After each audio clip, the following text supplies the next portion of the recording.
Tulungan nyo ako kapag dadaan. Di nyo alam aking pinagdaanan, kaya wag nyo akong hinuhusgahan.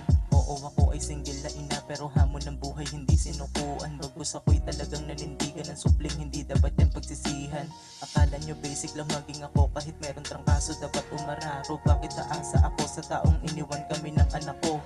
Di bali na kaya ko to, sanay na anak ko na wala mong sustento. Kaya din na para pa na makiusap ka para sa iyong resibo. Bakit nagpaparamdam ka ngayon kung kailan malaki na ang bata? Hindi mo man lamang naisip nung una pa lang nung nangaliwa ka. Tila ba pinatay mo ang pangarap ng batang gustong may matawag na papa? Ngayon sabihin mo nga sa kanya kung bakit mo iyon nagawa.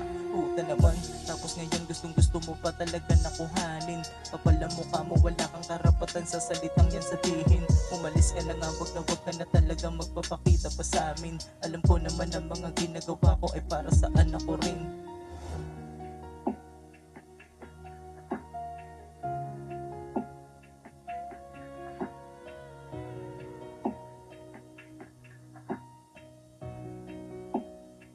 Sleepless Beats. Araw-araw kong pinapalagan mag-isa mga hamon ng buhay. Basta marangal kahit gaano kahirap ay pwede na yan anak ko lang mabuhay. Para magsilbi na rin na patunay na kaya ko kahit walang umalalay.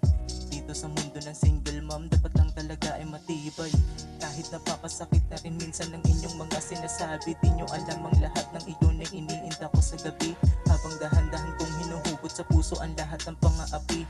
Luha naman ay rumaragasa habang labi naman ay humihigpi. Oo, hindi ko ugaling pumatol sa gabal lang sa landas kong tinatahak. Dami kong laban dapat ipanalo para lang sa aking anak. Di para makipagtalo pa sa mga boka nyo na nangaapak. Bakit kailangan nyo ko ilubog? Pwede bang pataas nyo akong hinahatak? Sige na, okay na to, panalo kayo pero tandaan nyo, huwag nyo lang kakantiin anak ko, kasi baka biglang mabilitan ako. Napatulan ko kayo dahil ibang usapan na pagdating sa anak ko. Kaya sa lahat ng single mom, tuloy lang kahit ano pang iba to.